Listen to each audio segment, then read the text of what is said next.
Thank you very much, Philip, for that provocative and insightful presentation. I'm speaking today on behalf of the Children's Ministry Stream here at Hope 2.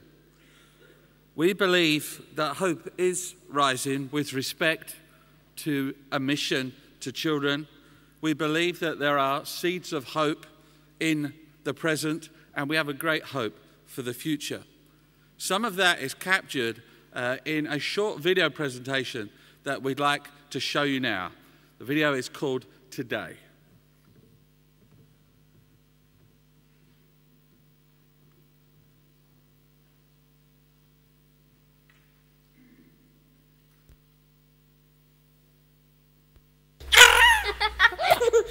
Today is a special day.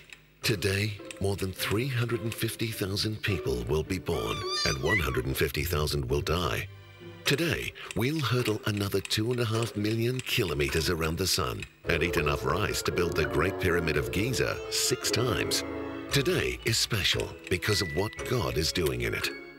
Ever since God created the very first day, He has been shaping history and unfolding a story so magnificent that all people on earth need to hear it. His plan of seeking and saving the lost through Jesus unfolds through the entire Bible. Each day, the Old Testament pointed to the greatest event of all, the day when God rescued people.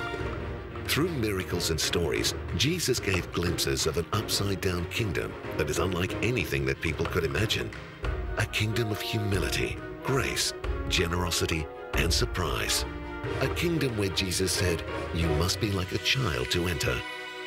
If you look carefully at God's salvation history, God often chose young people to do His work. Samuel, as a child, heard God's voice when no one else was listening. Naaman's servant girl remembered that God was still at work despite the circumstances. David, a humble shepherd boy, became a great leader. And a boy whose name we don't even know saw what God could do with his 5 loaves and 2 fish. Becoming a follower of Jesus so often begins as a child or teenager. When the disciples struggled to understand the kingdom, Jesus explained it with a child.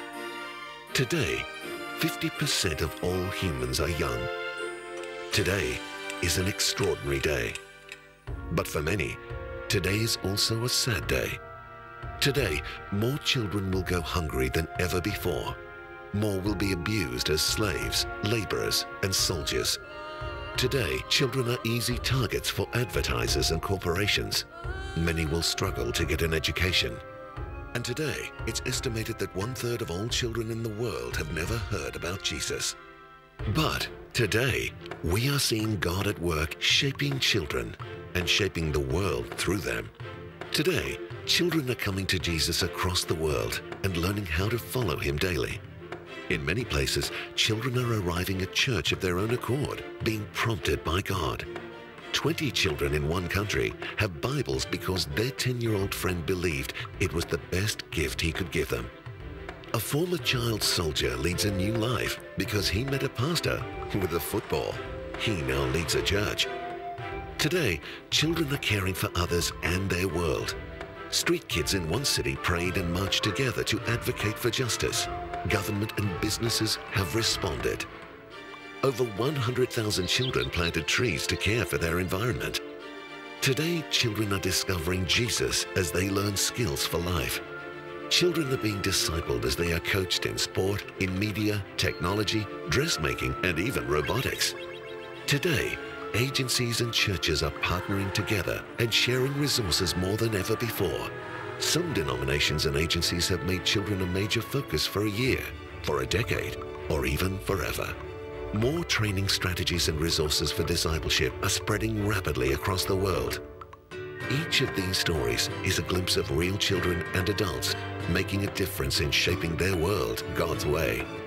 Children have always been a part of God's plan, but they haven't always been a big part of ours. Today, there are 2 billion children in the world. Children need to be a part of our plan. Today.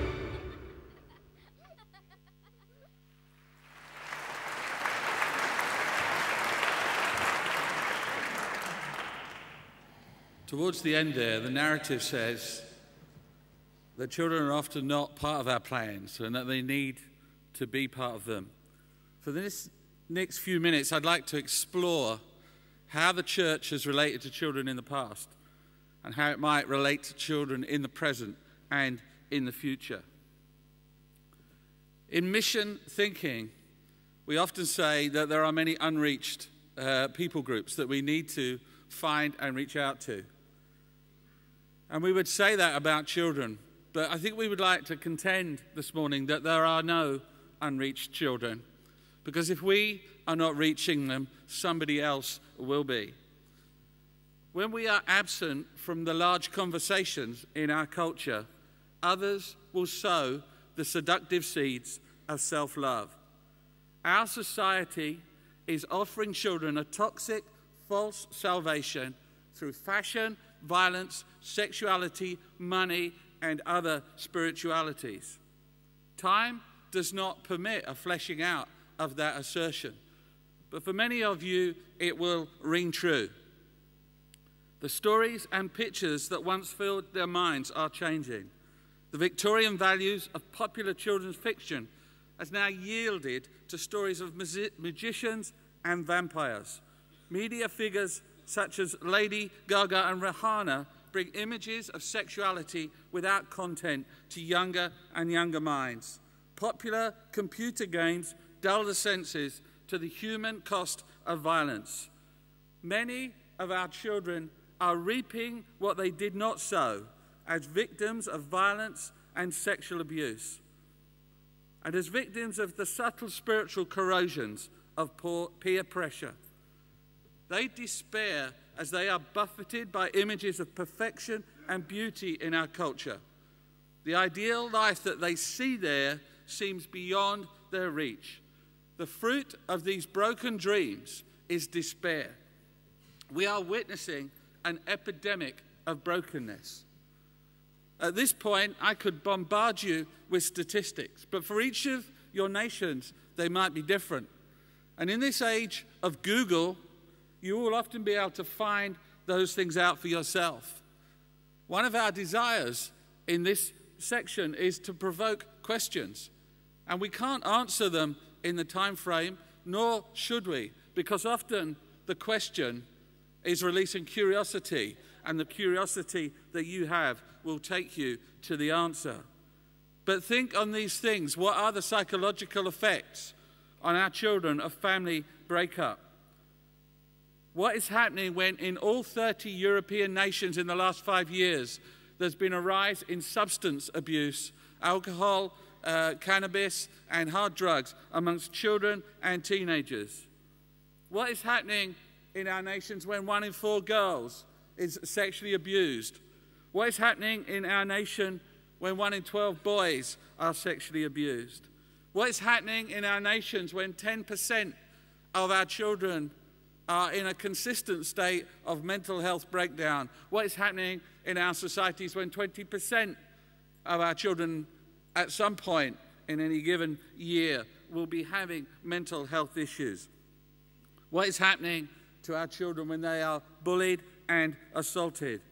What is happening to our children when the advertising agencies of international capitalism target them as the consumers of the future?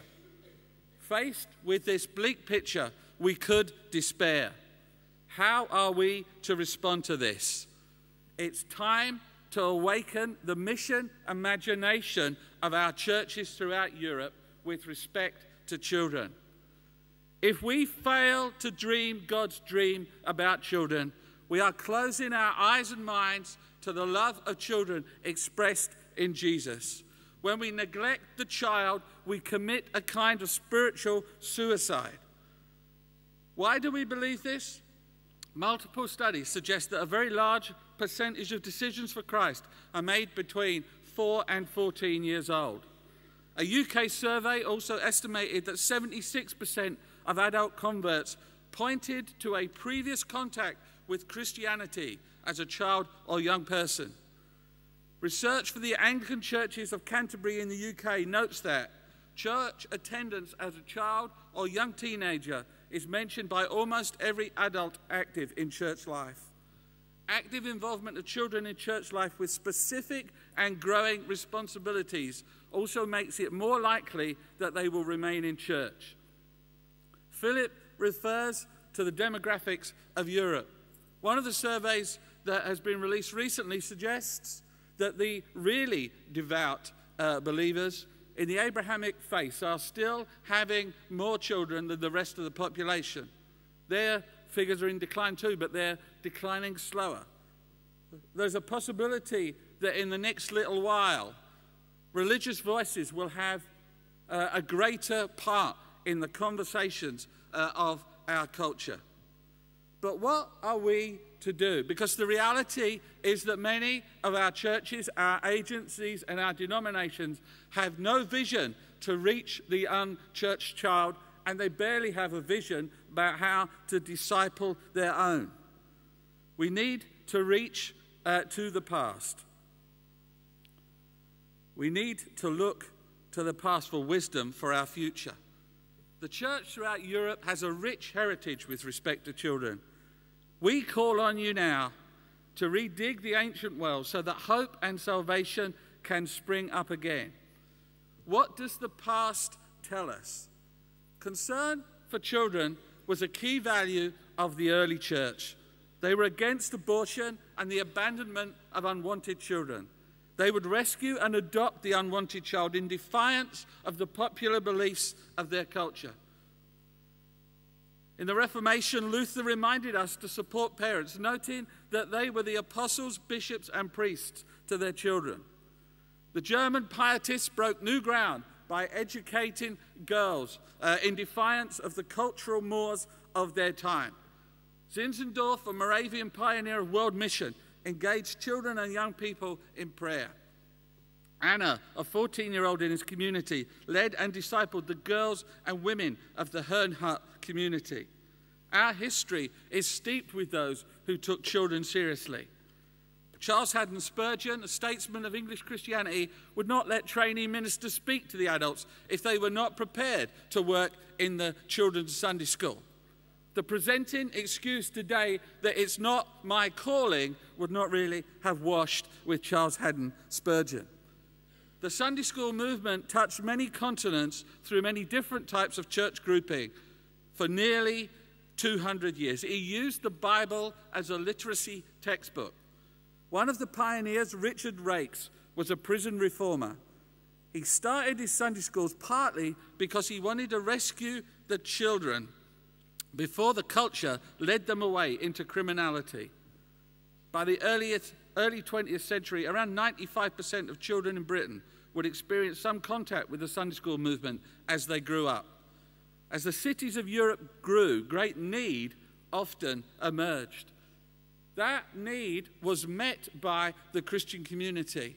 They built better houses with a toilet for every family rather than a toilet for 250 people. They reformed the prison system. They looked after the poor. And they created many of the institutions that we take for granted today. And many of those institutions were pointed at the welfare of children. They fed children, they clothed children, they shared values with them, and they offered education. The church worshipped Jesus by caring for the least of these. My father was the pastor for some years of an urban London church, which had been established by the pioneering social reformer Lord Shaftesbury. It contained a ragged school, so called because it sought to reach the poorest children, often dressed in little more than rags. The impact of this type of church engagement with children and young people would shape society. Wider literacy would mean more opportunity, and schools around Europe, started by churches, would remain even up to the present day as an important part of the educational infrastructure. But there's more to the story. The church engaged with children through wholesome play and activity. They promoted teamwork, friendship, and respect for others. It never happened alone. It was always a thread in the gospel tapestry. The book of Zechariah speaks of a city where the old rest at the edge of town squares while the children play. The church of the 19th century offered alternatives to drunkenness and violence. The result was large-scale Christian participation in the growth of organised sport. 12 of the original 20 Football League teams in the United Kingdom were church teams. They included Manchester City, Tottenham, Aston Villa, Fulham, QPR, household names in the UK and often around the world. None of those teams started in a vacuum. The churches they came from were always engaged with the whole of the community. They were embedded in the life of those places. Are we embedded? And in our being in the middle of our cultures, are we looking out for children? The church in Europe was community-based. It was a visible presence in the streets of the towns and cities. Community outreach was part of its reason for existence. The church promoted the welfare of the place where it found itself. It introduced, as the body of Christ, the presence of God in a tangible way to the people who are often living in despair. But the church was to retreat. Humanism opposed us in the schools. Communism derided our lack of compassion for the poor. Materialism wooed our children with the promise of happiness through owning desirable goods. We closed down our Sunday schools, and then in our desperation, we reached out again through youth ministry. We're now beginning to be aware that youth ministry is often too late. As we have sought to fulfill the Great Commission, we have made a great omission. We have retreated from the task of reaching the children of our society. It's time to admit them to our strategies once again. In the last 15 years, there has been a rebirth of thinking about Christian mission to children. The members of the Christian Compassion Coalition, Viva, have a bigger combined budget than UNESCO. I work for the UK-based 1,700-member Children Matter Coalition. We urge churches to take children more seriously in their mission strategy. Many of you will be aware of the 414 movement. They're seeking to raise awareness around the world about mission to 4 to 14-year-olds. I'm also part of the Global Children's Forum, which seeks to resource churches around the world with the kind of video that we showed you earlier on, and many other resources, 800 free resources. 70% of churches in the world don't have the resources that you and I would take for granted in reaching out to children. We've only just begun. The 21st century has seen the start of change, partly fueled by ease of communication via the internet. The church must be willing to weave a newfound mission to children into every aspect of our church life. There are so many opportunities. The religious education lessons, the midweek clubs, the specialist music groups, the football or sports training, the community games, the parent visiting, and the creative mind will take you on into many others. The list is long, but it reflects the simple connections that Jesus encouraged his disciples to seek as he sent them out 2 by 2 to eat with people, pray blessing for them, and heal their sick. But we have a job to do persuading ourselves as churches that we need to do this. What do these children and young people mean to our salvation history?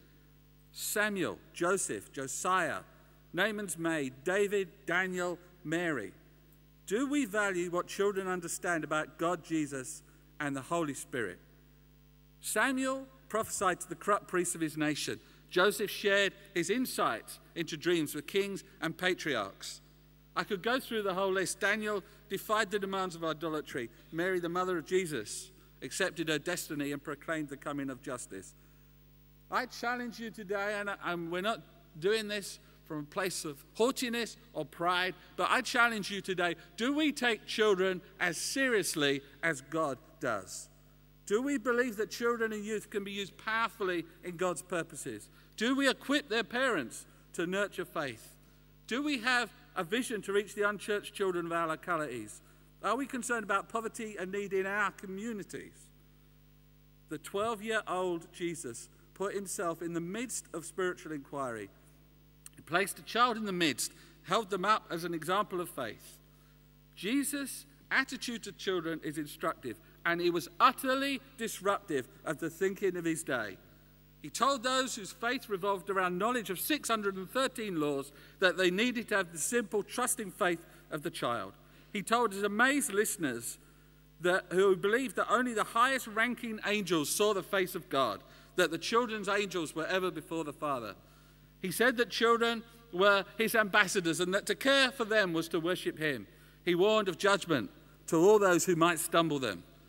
He put away the protectiveness of his disciples and not only welcomed and blessed the children, but embraced them.